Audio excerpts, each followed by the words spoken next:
ജോബിൻ്റെ ഒരു കുട്ടിക്കാലം എങ്ങനെ റിലേറ്റ് ചെയ്യുന്നു? ഞങ്ങൾ ബേസിക്കലി കുട്ടനാട്ടുകാരാണ്. കൈനഗിരിയിൽ നിന്ന് ട്രിവാൻഡ്രത്ത് വന്ന് സെറ്റിൽഡായ ഫാമിലിയാണ്.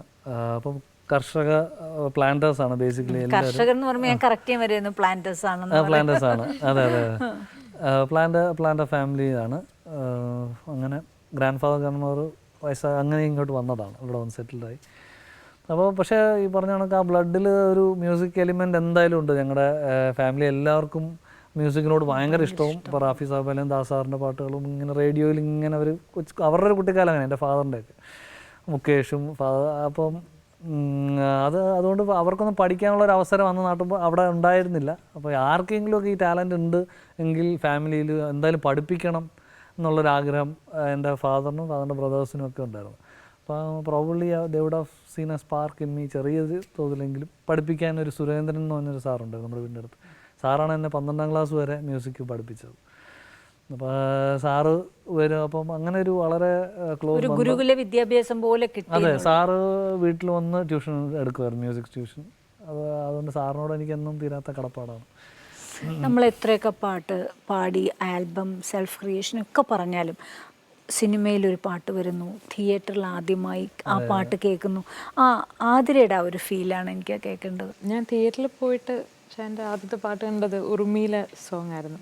അപ്പം ഞാനന്ന് കോളേജിൽ പഠിക്കുമായിരുന്നു. അപ്പം ഭയങ്കര ഒരു സന്തോഷമായിരുന്നു. അപ്പം പുറകിൽ ഞാൻ ഇരുന്നപ്പം ജസ്റ്റ് പുറകിലത്തെ ജോബ് പാടിയ പാട്ടെന്ന് ആരൊക്കെയോ, എനിക്കറിയാത്ത ഏതൊക്കെ ആൾക്കാർ ആദ്യം പറയുന്നത് കേട്ടപ്പോൾ ഭയങ്കരമായിട്ട്, അതായത് അവരൊക്കെ അറ്റ്ലീസ്റ്റ് റെക്കഗ്നൈസ് ചെയ്യുന്നുണ്ടല്ലോ, അവർ ശ്രദ്ധിക്കുന്നുണ്ടല്ലോ, അത് കേട്ട് അറ്റ്ലീസ്റ്റ് സന്തോഷിക്കുന്നുണ്ടല്ലോ എന്ന് ആലോചിക്കുമ്പം നമ്മുടെ മനസ്സിന് തന്നെ ഭയങ്കര ഒരു എന്തായാലും ഇത്രയൊക്കെ കഷ്ടപ്പെടുന്ന നല്ലപോലെ ഹാർഡ് വർക്ക് ചെയ്യുന്ന ആളാണ്.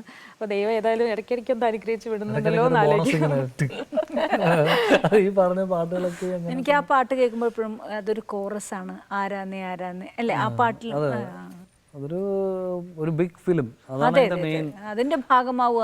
അതാണ് ഒരു വലിയൊരു പടമല്ലേ അത്. അതിൽ ഒരു മെയിൻ പാട്ട് അത് പ്രഭുദേവ എന്ന് പറയുന്ന ഗ്രേറ്റ് ഡാൻസറാണ്. അതിന് തബു. അപ്പോൾ അതൊക്കെ ഗ്രേറ്റ് ഓപ്പർച്യൂണിറ്റി. പൃഥ്വി എൻ്റെ ഒരു സുഹൃത്തും കൂടെയാണ്.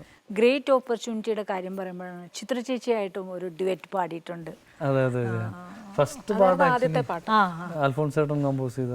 അപ്പോൾ ചേച്ചിയുടെ കൂടെ പാടാന്നൊക്കെ പറഞ്ഞാൽ ഞാൻ ആ പാടെ ടെൻഷൻ അടിച്ചു വീഴും. നമ്മൾ ടെൻഷൻ്റെ വഴി കൂടെ പോയാലും എല്ലാം കിട്ടും. അപ്പോൾ പക്ഷേ ചേച്ചി എനിക്കൊന്ന് മോസ്റ്റ് എന്താ പറയുക, ഒരു ഡിവൈൻ പവറാണ് ചേച്ചി എനിക്ക്. അപ്പോൾ ആ പാട്ടിൽ തന്നെ ഇപ്പോൾ ചേച്ചി പറഞ്ഞാൽ പുള്ളിയുടെ കംഫർട്ടബിൾ ഇതിന് ചെയ്തോളൂ, ഹൈ റേഞ്ച് ആയിരുന്നു. അപ്പം ചേച്ചി പറഞ്ഞു അത് കുഴപ്പമില്ല, ഞാൻ അഡ്ജസ്റ്റ്, പുള്ളിക്ക് ഏതാണ് കംഫർട്ടബിൾ എന്നുള്ള രീതിയിൽ അഡ്ജസ്റ്റ് ചെയ്തോളൂ അൽഫോൺസ് ചേട്ടൻ്റെ അടുത്ത് അങ്ങനെ പറഞ്ഞിരുന്നു. അപ്പോൾ ഞാൻ സച്ച് എ ഗ്രേറ്റ് ലെജൻഡ്, അവർ അങ്ങനെയൊക്കെ സഹകരിച്ചതാണ്. എൻ്റെ ഫസ്റ്റ് പാട്ട് എനിക്ക് ഒരുമാതിരി നന്നായി വന്നു എന്നുള്ളത്. അൽഫോൺസ് ചേട്ടനാണ് അതിൻ്റെ താങ്ക്സ്.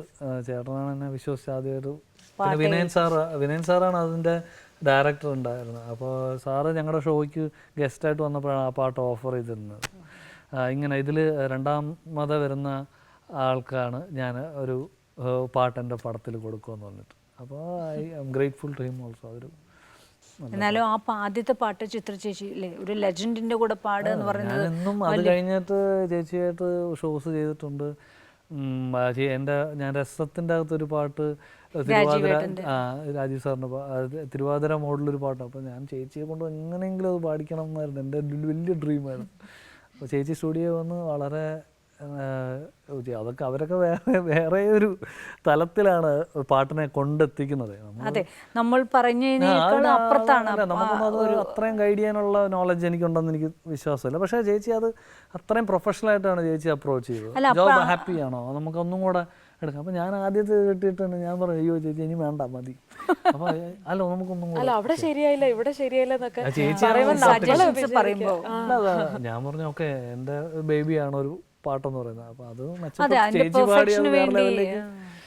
അപ്പോൾ ചേച്ചിയെ കിട്ടിയതാണ് ആ പാട്ട് പാടാൻ കിട്ടിയത്. ഞാനൊരു അങ്ങേയറ്റം വാമഭാഗം ഇത്രയും നന്നായി പാടുമ്പോൾ ഒരു കമ്പോസറാണ്, ഒരു ക്രിയേറ്ററാണ്, എന്തുകൊണ്ടൊരു പാട്ട് കൊടുക്കും? ഉറപ്പായിട്ടും ഞാൻ എൻ്റെ മനസ്സിൽ അങ്ങനെ ഒന്ന് ഒരു ജോണർ ഡിഫറൻസ് ഉണ്ട് എന്തായാലും. അത് ഇപ്പം എൻ്റെ ഒരു ടേസ്റ്റ് ഓഫ് ക്രിയേഷൻ അല്ലെങ്കിൽ നമ്മൾ നാച്ചുറൽ നമ്മൾ ഫോഴ്സ്ഡായിട്ട് ഒരു പാട്ടുണ്ടാക്കാൻ എനിക്ക് പറ്റില്ല നമ്മളിപ്പോൾ. പക്ഷെ അപ്പോൾ ഏതെങ്കിലും ഒരു പാട്ട് എനിക്ക് തോന്നുന്നു എന്തെങ്കിലും നമുക്ക് അങ്ങനെ വന്നാൽ കറക്റ്റ് സൂട്ടാകുമ്പോൾ she will be the one to sing it എന്നാണ് എൻ്റെ ഒരു. പക്ഷേ പുള്ളിക്കാരി പാടുമ്പോൾ ഏറ്റവും എൻ്റെ ബെസ്റ്റ് തന്നെ എനിക്ക് കൊടുക്കണമെന്നുണ്ട്. അപ്പോൾ ഈ പാടുമ്പോൾ ഫുൾ ക്രെഡിറ്റ് താരപ്പകട്ടിനാണ്. എനിക്ക് ഞാൻ വിളിച്ചു പറഞ്ഞു അല്ല, ഞങ്ങൾ ഈ പറഞ്ഞ കണക്ക് ലൈവിന് പുള്ളിക്കാരി കൂടെ ഇപ്പോൾ പാടുന്നുണ്ട്. അപ്പോൾ എനിക്ക് മാക്സിമം ഷീ ഷുഡ് സിംഗ് എന്ന് തന്നെയാണ്. വീട്ടുകാർക്കൊക്കെ അവളുടെ വീട്ടുകാർക്കൊക്കെ വിഷമമാണ്, ഇത്രയും പാടുന്നില്ല അധികം. അപ്പം ഞാൻ പറയാത് അച്ഛാ അമ്മയുടെ അടുത്തൊക്കെ പറയും ഞാൻ വിടാത്തോണ്ടൊന്നും അല്ല കേട്ടോ. അപ്പം എല്ലാവരും പറഞ്ഞു അല്ല, കഴിഞ്ഞ പ്രാവശ്യം വന്നപ്പോഴും ജോബ് എൻ്റെ അടുത്ത് പറഞ്ഞു ഞാൻ നന്നായിട്ട് പ്രൊമോട്ട് ചെയ്യാറുണ്ട് ചേച്ചി, പക്ഷെ എവിടേക്കോ പ്രാക്ടീസിലൊക്കെ ചെറിയ സമയം കിട്ടാറില്ലാത്തോണ്ടായിരിക്കും, പിന്നെ കുഞ്ഞിനെ മാനേജ് ചെയ്യണം അല്ലേ, എല്ലാം കൂടെ ഉള്ള തിരക്കാണ്. ആദ്യമേ ഞങ്ങളുടെ ഒരു തീരുമാനത്തിലും അത് പെടും കേട്ടോ, ഓണസ്റ്റ്. അതിൽ വേറെ കള്ളമൊന്നുമില്ല. 2 പേര് അങ്ങോട്ടും ഇങ്ങോട്ടും ട്രാവൽ ചെയ്ത് നടക്കുന്ന ഒരു ലൈഫിനെ കുറിച്ച് കുറച്ച് 2 പേർക്കും ബുദ്ധിമുട്ടുണ്ടായിരുന്നു. ഒരാൾ സ്റ്റഡി ആയിട്ട് ഒരു എന്താ പറയുക, ഒരു സ്റ്റേഷനറി ആയിട്ട് ഉണ്ടാവുക എന്നുള്ളതൊരു ആവശ്യമാണ്. പിന്നെ ഓഫ് കോഴ്സ് നല്ല നല്ല ഓഫേഴ്സ് വന്നാൽ ചെയ്യണം. അല്ലാണ്ട് ടോട്ടലി അതിലേക്ക് ഇറങ്ങി പോകുമ്പോഴേക്കും നമുക്ക് എനിക്കും ആഗ്രഹമില്ല. ജസ്റ്റ് എന്തായാലും ഒന്ന് സപ്പോർട്ട് ചെയ്യുക. ഇപ്പം അതുകൊണ്ട് തന്നെ ഞാൻ ജോലി ഉണ്ട്. അപ്പോൾ ഇതൊന്നും ആസ് ആൻ ആർട്ടിസ്റ്റ് ചേച്ചിക്ക് അറിയാമല്ലോ, നമ്മൾ ഈ പറഞ്ഞ നമുക്ക് എത്ര ഉണ്ടാവും എങ്ങനെയാണ് ഒന്നും നമുക്ക് അറിയില്ല. ഞാനൊരു ബേസിക്കലി എഞ്ചിനീയറിംഗ് ഗ്രാജുവേഷൻ കഴിഞ്ഞിട്ട് വന്ന ഒരാളാണെങ്കിൽ പോലും ഇപ്പോൾ ടച്ച് വിട്ടിട്ട് തന്നെ 10-12 വർഷം കഴിഞ്ഞു. അപ്പോൾ ഇതിൽ നമുക്കത് മുകളിൽ നിന്നുള്ള അനുഗ്രഹം എത്ര കാലം ഉണ്ടാകും എന്താണെന്നൊന്നും അറിയില്ലല്ലോ. അപ്പോൾ ഒരാളൊരു സ്റ്റഡി ആകുക എന്നുള്ളത് വളരെ അത്യാവശ്യമുള്ളൊരു കാര്യമായിരുന്നു. അപ്പോൾ അതുകൊണ്ട് തന്നെ she has taken the initiative. അതൊരു ഇനിഷ്യേറ്റീവ് എടുത്ത് തന്നെയാണ് പറയുന്നത്, ഒരാൾ സ്റ്റഡി ആവട്ടെ. ഞാനെന്തായാലും ഐ കനോട്ട് സ്റ്റോപ്പ് മൈസെൽഫ്. ഞാൻ ഇങ്ങനെ പോകുന്ന ഒരാളാണ്. അപ്പം മാക്സിമം എൻ്റെ ഒരു മൂഡിൽ അങ്ങനെ യാത്ര ചെയ്യും കേട്ടെ. അപ്പോൾ പുള്ളിക്കാരി വളരെ I am proud of her. She has taken that decision. Makeup ചെയ്ത സമയത്തും ജോബ് അധികം ഒന്നും മേക്കപ്പ് ചെയ്തില്ല. പക്ഷെ ഞാൻ നോക്കിയപ്പോൾ ഭയങ്കരമായിട്ട് മീശയൊക്കെ പിരിച്ച് ഒരു മേക്കപ്പ് ഇല്ല ജോബ് എന്ന് ഞാൻ ചോദിച്ചു. അപ്പോൾ ഇല്ല ചേച്ചി ഇത് മതി എന്ന് പറഞ്ഞ് മീശയൊക്കെ പിരിച്ചതാ, ഒരു പുലിമുരുകൻ സ്റ്റൈലിൽ. എപ്പോഴാണ് ഇത്തരം ഈ സ്റ്റൈൽ? ഓരോ സമയത്തും ഓരോ ക്രേസാണ്. ക്രേസ് നല്ല പണ്ട് റിയാലിറ്റി ഷോയിൽ വരുന്ന സമയത്ത് മുടിയൊക്കെ ഉണ്ടായിരുന്നു, അത് വേറെ ഒരു കോലം. പിന്നെ ഓഫ് കോഴ്സ് മെച്യൂരിറ്റി അങ്ങനെയൊന്നുമല്ല. ഇപ്പം ഇങ്ങനെയാണ് ഒരു താല്പര്യം. താടിയൊക്കെ വെക്കാം, കുറച്ച് നരയൊക്കെ ആയിട്ടുണ്ട്, അപ്പോൾ കിടക്കട്ടെ, കുറേയൊക്കെ കിടക്കട്ടെ, ചിലതൊക്കെ നമ്മൾ ഹൈഡ് ചെയ്യും. പക്ഷേ അല്ല, ജോബ് ഞങ്ങൾക്ക് എല്ലാവർക്കും ഇഷ്ടമുള്ള ഒരു കുഞ്ഞനിയനാണ്. അങ്ങനെ ജോബിന് തല നരച്ചു എന്നൊന്നും പറഞ്ഞാൽ ഞങ്ങൾ സമ്മതിക്കത്തില്ല. പ്രായമാകുമ്പോൾ നമുക്ക് തടുക്കാൻ പറ്റില്ലല്ലോ. അങ്ങനെയല്ല. അപ്പോൾ ഇതിപ്പോൾ ഇഷ്ടമാണ്. പിന്നെ പറഞ്ഞോണ്ട് ലാൽ സാറിൻ്റെ ഒക്കെ ഹ്യൂജ് ഫാനാണ്. കൊച്ചിലെ മുതൽ നമ്മൾ കാണുന്ന ഒരു പിരിയൊക്കെ എന്തായാലും എപ്പോഴെങ്കിലുമൊക്കെ ഇറങ്ങി വരുമല്ലോ. സത്യം. അപ്പോൾ അല്ല, അങ്ങനെ നമുക്ക് അതൊരു no I feel that I look good like this. അതാണ് ഇപ്പോൾ അങ്ങനെയാണ്. അല്ല, അങ്ങനെയാണെങ്കിൽ രക്ഷപ്പെട്ടു. അല്ലെങ്കിൽ അത് ഉടനെ ചിലപ്പോൾ ആരിലൊക്കെ പറയുമ്പോഴേക്കും അന്ന മാറ്റം അല്ലേ. ഇപ്പോൾ വലിയ കുഴപ്പമില്ലെന്ന് തോന്നുന്നു. നമുക്ക് തന്നിരിക്കുന്ന രൂപം എന്തായാലും മാറ്റാൻ പറ്റില്ലല്ലോ. അത് എത്രത്തോളം സിനിമ കാണാറുണ്ട്? എത്രത്തോളം സിനിമ കാണാൻ സമയം കിട്ടും? സിനിമ കാണുന്നത് സമയത്തിനേക്കാൾ ഉപരി എനിക്ക് തോന്നുന്നു ഞാൻ എനിക്കൊരു പർട്ടിക്കുലർ ഒരു പടം കാണണം തോന്നിയാൽ മാത്രമേ ഞാൻ പോകാറുള്ളൂ. അല്ലാണ്ട് ലക്ഷറി എന്നൊരു സിനിമ കണ്ടു കളയാം അങ്ങനെയല്ല. എനിക്ക് ഒരാൾ എൻ്റെ ഏറ്റവും ക്ലോസസ്റ്റ് സർക്കിളായിട്ടുള്ള അല്ലെങ്കിൽ നമ്മൾ ആ ടേസ്റ്റ് ഷെയർ ചെയ്യുന്നവർ പറയണ ഈ പടം മിസ് ചെയ്യരുത്, അങ്ങനെ മസ്റ്റ് വാച്ചാണ് എന്നൊക്കെ. മെയിൻലി എനിക്ക് തോന്നുന്നു ഞാൻ നമ്മുടേതായ ഒരു പരിപാടിയിൽ ഇങ്ങനെ ഇപ്പോൾ ലാസ്റ്റ് 2 വർഷമായിട്ട് ഞാനൊരു ഹോപ്പ് എന്ന് പറഞ്ഞൊരു പ്രോജക്റ്റ് ചെയ്തുകൊണ്ടിരിക്കുക. എൻ്റെ ഒരു ഡ്രീം പ്രോജക്റ്റാണ്. എൻ്റെ ഒരു ഓട്ടോബയോഗ്രഫി പോലെ ആണെന്ന് വേണേൽ പറയാം. കഴിഞ്ഞ 2 വർഷം ഞാൻ പോയിക്കൊണ്ടിരിക്കുന്ന കുറേ കാര്യങ്ങൾ ഞാൻ മ്യൂസിക്കായിട്ട് എക്സ്പ്രസ് ചെയ്യാൻ ശ്രമിച്ചൊരു ഫ്യൂഷൻ പോലെയാണോ അത്? ഫ്യൂഷൻ അല്ല, എൻ്റെ ജോണർ ഒരു പ്രോബ്ലി ഒരു വേൾഡ് മ്യൂസിക് എലിമെൻ്റ് ഉള്ള, ഫോക്ക് ഇൻഫ്ലുവൻസ്ഡ് ആയിട്ടുള്ള, ഇന്ത്യൻ എലിമെൻറ്റ്സ് ഉള്ള ഒരു ബ്ലെൻഡഡ് ഫ്ലേവർ ആയിരിക്കാം. അതെന്താണെന്ന് പറയാൻ എനിക്കറിയില്ല. ബട്ട് ഇപ്പോൾ എനിക്ക് തോന്നുന്ന എന്നെ ഇൻസ്പയർ ചെയ്തിട്ടുള്ള ഒരു ഫ്ലേവർ ഓഫ് മ്യൂസിക്കിൽ ഞാനും അത് തീർക്കുമ്പോൾ ഈ പറഞ്ഞാണൊക്കെ ഫുള്ളി അങ്ങോട്ട് ഹാപ്പി ആവാണ്ട് ഇറക്കാനും ഒരു പ്രത്യേകിച്ചും അതൊരു പെർഫെക്ഷനിസ്റ്റ് ആവുമ്പോൾ ഓഫ് കോഴ്സ് നമുക്കിപ്പോൾ പറഞ്ഞാൽ നമുക്ക് എന്ത് ചെയ്യാൻ പറ്റുന്നോ അത് ചെയ്യാമല്ലോ. അതിന് മുമ്പ് ഡേറ്റ് ധൃതി പിടിച്ചിട്ട് അപ്പം പറ്റുന്നത് തീർക്ക് ആ ലോക്ക് ചെയ്യുക. എനിക്കൊരു തൃപ്തി വരുമ്പോഴേക്കും ഞാനത് അപ്പം first song is about to release. അല്ല, നല്ലൊരു ആസ്വാദക എന്നുള്ള രീതിയിൽ ഞാൻ പറയാം, നമ്മൾ അങ്ങനെ ഒരു കല ആസ്വദിക്കുമ്പോൾ അവിടെ ഒരു നമ്മൾ ആ പെർഫെക്ഷനേക്കാൾ നമ്മൾ അതിൻ്റെ ഒരു ടോട്ടാലിറ്റിയാണ് നോക്കുന്നത്, അല്ലാതെ ഇങ്ങനെ കീറി മുറിച്ച് നമ്മൾ അങ്ങനെ നോക്കിയാൽ എനിക്ക് തോന്നുന്നു ഞാൻ അങ്ങേയറ്റം അതിലൊരു സോൾ സമർപ്പിച്ചിട്ട് ചെയ്തിട്ടുള്ള ഒരു പ്രോജക്റ്റാണ്. നോക്കാം. ഓൾ ദി ബെസ്റ്റ് കേട്ടോ.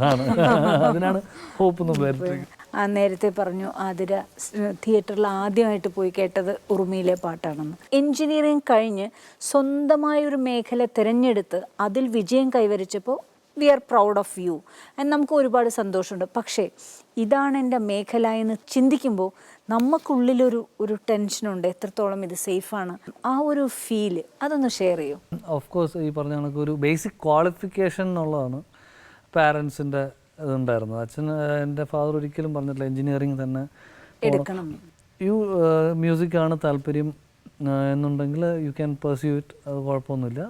പക്ഷേ ഒരു അടിസ്ഥാന ഡിഗ്രിയോ എന്തെങ്കിലും ബേസിക് ക്വാളിഫിക്കേഷൻ നിനക്ക് ഉണ്ടായിരിക്കണം എന്ന് എനിക്കൊരാഗ്രഹമുണ്ട്. പുള്ളി ഒരിക്കലും എന്നെ ഇമ്പോസ് ചെയ്ത് ഫോഴ്സ് ചെയ്തിട്ടില്ല ഒരു കാര്യത്തിനും. പേരൻസ് എപ്പോഴും നമ്മുടെ ഒരു സെക്യൂരിറ്റി അല്ല, ഉറപ്പായിട്ടും നമ്മളായാലും അങ്ങനെ ചിന്തിക്കുള്ളൂ. അപ്പോൾ പുള്ളി പറഞ്ഞു അങ്ങനെ ഒരു സംഭവം നീ ചെയ്യൂ, ഏത് കോഴ്സായാലും കുഴപ്പമില്ല എന്നുള്ളതായിരുന്നു പുള്ളിയുടെ. അപ്പം ഞാൻ പറഞ്ഞു എൻ്റെ കൂട്ടുകാരൊക്കെ എഞ്ചിനീയറിംഗ് പോകുന്നു, അന്ന് എഞ്ചിനീയറിംഗ് പോകുന്ന വലിയൊരു സ്റ്റൈലാണ്. അപ്പം ഇവിടെ മര്യാദയ്ക്ക് എഴുതി എൻട്രൻസ് കിട്ടിയില്ല, ആ സമയത്ത് കോളേജസ് കുറവാണ്. അപ്പം അങ്ങനെ കർണാടകയിലെ മൽനാട് എഞ്ചിനീയറിംഗ് കോളേജ് എന്ന് പറഞ്ഞൊരു കോളേജിലോട്ട് എനിക്ക് അഡ്മിഷൻ ഫാദർ തന്നെ ശരിയാക്കി തന്നാണ് ഞാൻ പോകുന്നത്. അപ്പോൾ എനിക്ക് ഒത്തിരി ഉത്തരവാദിത്വം കൂടി.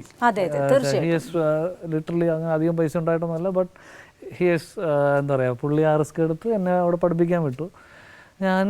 ബട്ട് ഫോർച്ചുനേറ്റ്ലി ഫോർ മീ എനിക്ക് തോന്നുന്നു ആ കോളേജ് എന്നെ ഒത്തിരി ഹെൽപ്പ് ചെയ്തിട്ടുണ്ട് മ്യൂസിക്കലി വളരാനും. അത് എന്തോ ദൈവ നിശ്ചയം എന്ന് പറയാം. ജോബ് എന്ന കലാകാരനെ എങ്ങനെയാണ് അവിടെ അറിഞ്ഞത്? അവിടെ ഈ പറഞ്ഞ നമ്മൾ മലയാളം പാടാൻ പറ്റില്ലല്ലോ അവിടെ ചെന്നിട്ട്. അപ്പം നമ്മൾ മാക്സിമം വേറെ ജോണേഴ്സ് കേൾക്കാൻ തുടങ്ങി. ഒത്തിരി ഇങ്ങനെ പാട്ടുകളുണ്ട്, ഇംഗ്ലീഷ് പാടുമായിരുന്നു, ഹിന്ദി പാടുമായിരുന്നു, അപ്പോൾ അവിടെ കന്നഡ പാടുമായിരുന്നു. അപ്പോൾ ഇതൊക്കെ നമ്മൾ അഡാപ്റ്റ് ചെയ്യുന്നതിൻ്റെ ഭാഗമായിട്ട് വരുന്നതാണല്ലോ. പാരലി ഡിഗ്രി പഠിച്ചുകൊണ്ടിരുന്നു. അപ്പോൾ ഈ ലെക്ചറേഴ്സ് ആയാലും എല്ലാവരും എനിക്ക് ഒത്തിരി സപ്പോർട്ട് ചെയ്തിട്ടുണ്ട്. അവരെ ഞാൻ എന്നും അതേ ടച്ചിൽ തന്നെ ഞാൻ നിൽക്കുന്നുമുണ്ട്. ബിക്കോസ് അവർ എന്നെ ഹെൽപ്പ് ചെയ്തിട്ടുണ്ടായിരുന്നെങ്കിൽ ഞാൻ എഞ്ചിനീയറിംഗ് ഇപ്പം നമുക്ക് ഫിനിഷ് ചെയ്യുക പോലും ഇല്ല. കാരണം ഇൻറ്റേർണൽ അസസ്മെൻറ്റ്സ് ഒക്കെ അവരുടെ കയ്യിലാണല്ലോ. അപ്പം നമ്മൾ ഈ ഫെസ്റ്റിവലിനൊക്കെ പറഞ്ഞ് അങ്ങോട്ടും ഇങ്ങോട്ടും ഓടുമ്പോൾ അറ്റൻഡൻസ് പ്രോബ്ലംസ് ഉണ്ടാവാറുണ്ടായിരുന്നു, ഇൻറ്റേർണൽ അസസ്മെൻറ്റ്. അപ്പോൾ അതൊക്കെ അവർ കൃത്യമായിട്ട് തൻ്റെ കാര്യം ഞങ്ങൾ നോക്കിക്കോളും എന്നുള്ളൊരു ലാബിലൊക്കെ നമുക്ക് എല്ലായിടത്തൊന്നും പോകാൻ പറ്റത്തില്ല. എല്ലാ ക്ലാസ്സിനും സ്പെഷ്യൽ ക്ലാസ് എടുത്തു തരുമായിരുന്നു, സ്പെഷ്യൽ. അപ്പോൾ അങ്ങനെയൊക്കെ ഒത്തിരി ഹെൽപ്പ് ചെയ്തിരുന്നു. Seen my interest and passion in music. അവർ അന്ന് കോളേജിന് റെപ്രസെൻ്റ് ചെയ്ത് പലയിടത്തും പോയിരുന്നു. പിന്നെ ഈ പറഞ്ഞ ഞാൻ വളരെ ലക്കിയാണ് അങ്ങനെ ഒരു കാര്യത്തിൽ സാറുമാരൊക്കെ സപ്പോർട്ട്. അപ്പം എൻജിനീയറിംഗ് ഡിഗ്രി കഴിഞ്ഞ് നേരെ വീട്ടിൽ വരുന്നു. ഞാൻ പറഞ്ഞു ഫാദർ, എൻ്റെ അച്ഛൻ്റെ അടുത്ത് ഞാൻ പറഞ്ഞു ഞാൻ അന്ന് പറഞ്ഞിരുന്നത് ഞാൻ തീർത്തിരിക്കുന്നു, ഡിഗ്രി സർട്ടിഫിക്കറ്റ് കൊടുക്കുന്നു. നേരെ പാടാനുള്ള ആഗ്രഹത്തിൽ ഞാൻ ഉദയസമുദ്ര എന്ന് പറഞ്ഞ ഒരു റിസോർട്ടുണ്ട്, അവിടെ ലീഡ് വോക്കൽസ് ആയിട്ട് പാടാൻ എന്നെ മുരുകൻ ചേട്ടനാണ് എന്നെ പാടാൻ വിളിക്കുന്നത്. അവിടെ ഡ്രം വായിക്കുന്നു. അപ്പോൾ ആ സമയത്ത് അവിടെ ഒരു വേക്കൻസി അങ്ങനെ വന്നു. അവിടുത്തെ ഒരു ക്രൂ ആയിട്ട് ഒരു 6-7 മാസം പാടി. ഭയങ്കര എക്സ്പീരിയൻസ് ആണത്. നമ്മൾ ഈ ക്രൗഡ് ഹാൻഡിലിങ്, ഈ ഒരു 60-65 പാട്ട് പഠിക്കേണ്ടി വന്നു ഒറ്റയടിക്ക്. പുതിയ ഫ്രഷ് ജോണേഴ്സ് 35 പാട്ട് പാടിയിരുന്നു ഒറ്റയടിക്ക്, ഒരു 3 മണിക്കൂർ. അപ്പോൾ മാരത്തൺ സിംഗിങ് ആണ് അവിടെ ആവശ്യം. അപ്പോൾ ശരിക്കും പറഞ്ഞാൽ അതെനിക്ക് ഒരു ഗുണവും ചെയ്തിട്ടുണ്ട്, ദൂഷ്യം ചെയ്തിട്ടുണ്ട്. സ്ട്രെയിൻ ആയിട്ടുണ്ട്. അത്യാവശ്യം പോക്കറ്റ് മണിയും കിട്ടും. എന്നെ സംബന്ധിച്ച് വലിയ പൈസയായിരുന്നു അന്ന്, 10,000 rupees പെർ മന്ത്. ഞാൻ വളരെ ഹാപ്പി ആയിരുന്നു. അപ്പം അതൊക്കെ ഒത്തിരി എന്നെ ഹെൽപ്പ് ചെയ്ത കാര്യങ്ങളാണ്. അത് കഴിഞ്ഞിട്ടാണ് ഈ സൂപ്പർ സ്റ്റാർ എന്ന് പറഞ്ഞ ഷോ വരുന്നതും.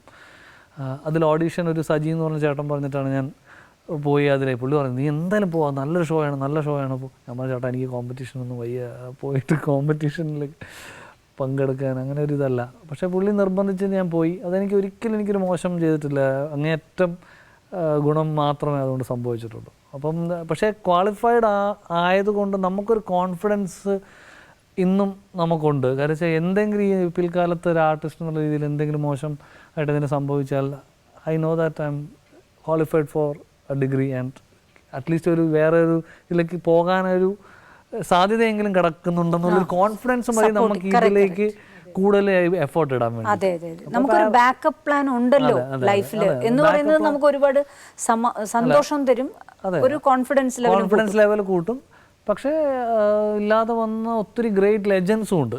അപ്പോൾ അവർ ആ സ്ട്രഗിളിൻ്റെ ഒരു ബ്യൂട്ടിയും വേറെയാണ്. നമ്മൾ ഈ സേഫ് സൈഡ് കളിക്കുന്നതും മറ്റേ ശരിക്കും ഹാർഡ് കോർ ആർട്ടിസ്റ്റ് ഒത്തിരി പേരുണ്ട്. വേറൊരു ചൈൽഡ്ഹുഡ് മുതൽ അവരത് മാത്രം എഡ്യൂക്കേഷൻ പോലും ഇല്ലാതെ വന്ന് ലെജൻഡറി ലെവലിലെത്തിയ അവർ, അത് വേറെ ലെവൽ ഓഫ് സ്ട്രഗിളാണ്. അതൊക്കെ ആ മെച്യൂരിറ്റി എനിക്കുണ്ടെന്ന് ഞാൻ വിശ്വസിക്കുന്നില്ല.